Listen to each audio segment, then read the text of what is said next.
Sharing beberapa contoh kisah hijrah di dalam pengalaman saya berhijrah.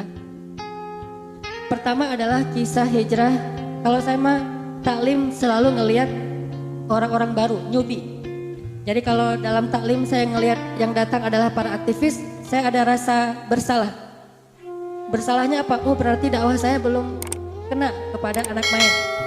Sehingga saya gunakan bahasa mereka, saya gunakan style mereka, saya gunakan analogi-analogi mereka. Sampai yang datang itu adalah orang-orang yang selama ini masih sangat gerah ke masjid tapi merasa nyaman sekarang. Tatoan tapi nangis ketika sholat. Tatoannya penuh tuh, kalau dia buka baju tuh penuh tatoan. Ada anak drifter yang balapan. Sampai pernah ada adegan di masjid kita tuh namanya Masjid Al-Latif, markasnya pemuda hijrah. Ada dua anak pemuda hijrah yang masbuk sholat isya. Udah selesai kita sholat, mereka baru datang karena mungkin ada kegiatan. Yang satu anak metal, bajunya tuh metal banget, tatoan, rambutnya panjang. Yang satu lagi anak pembalap, dengan bajunya baju balap, jeans gitu ya, yang bawahnya sobek-sobek. Datang sholat berdua di masjid. Karena mereka masbuk dan hanya tinggal berdua, akhirnya mereka bingung nih siapa yang bakal jadi imam. Dua-duanya juga baru hijrah, hafalannya Al-Fatihah, Al-Ikhlas. Masih mending. Oh masih mending. Masih mending. Ada yang hafalannya Al-Baqarah ya? Iya. Alif Lam Mim. Artinya mereka dorong-dorongan, kamu aja gitu. Sampai akhirnya karena nggak ada dua-duanya yang mau jadi imam, mereka pun memutuskan dengan cara sweet. Di dalam masjid, siapa yang bakal jadi imam? Sampai 3, siapa yang duluan menang sampai 3 berarti dia makmum. Yang kalah jadi imam. Sweet. Dan kita ngelihat dari luar masjid, Masya Allah. Ini pemandangan yang baru nih. Orang baru hijrah, terus ada improvisasi dalam ibadah. Namanya juga orang hijrah ya, improvnya luar biasa. Tapi saya ngelihat semangatnya, sweet. Akhirnya, jadi nggak mendahulukan yang paling akra'uhum, yang paling paham agama. Karena sama semuanya. Akhirnya ini ada fikih baru nih. Kalau nggak ketemu akra'uhum, paham agama, akhirnya sweet. Siapa yang menang dia yang jadi makmum. Ternyata anak metal yang jadi imam dan anak drifter yang jadi makmum. Dan sholatnya luar biasa. Walaupun sholatnya cuma baca Al-Ikhlas, tapi saya melihat air matanya mengalir di pipi mereka. Hanya Al-Ikhlas mengalirkan air mata. Kita udah baca Al-Baqarah, ngalir air mata karena kelamaan bacaannya. Nah, ini kapan rukuknya ini? Saya pernah sholat di Mesir, satu malam tarawih cuma 11 rakaat, tetapi satu malam itu 15 juz.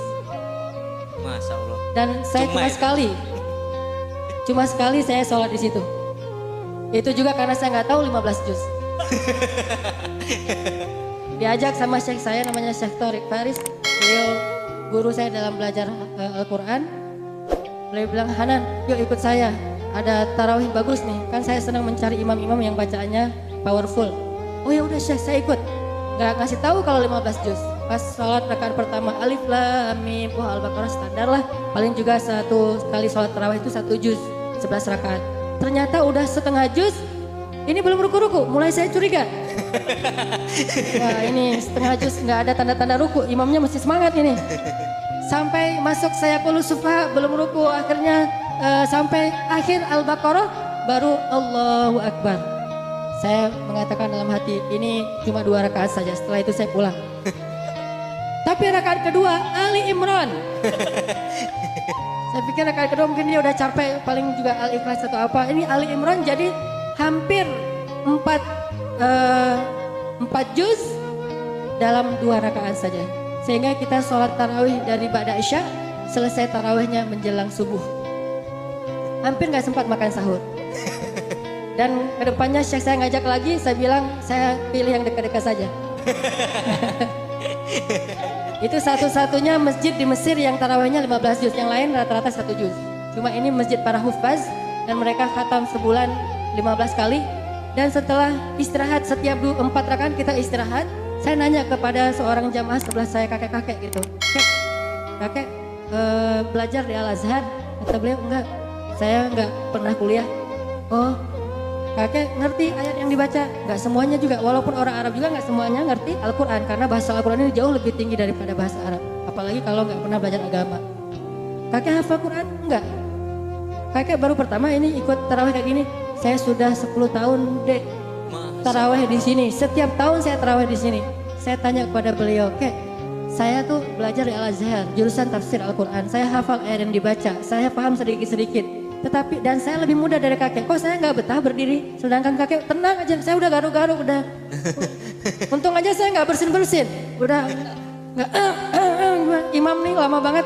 Beliau tenang, khusyuk. Saya tanya, apa yang membuat kakek lebih betah dari saya? Kata beliau, kamu berdiri dengan tenaga kamu. Saya berdiri dengan iman. Masya Allah. Allahu Akbar.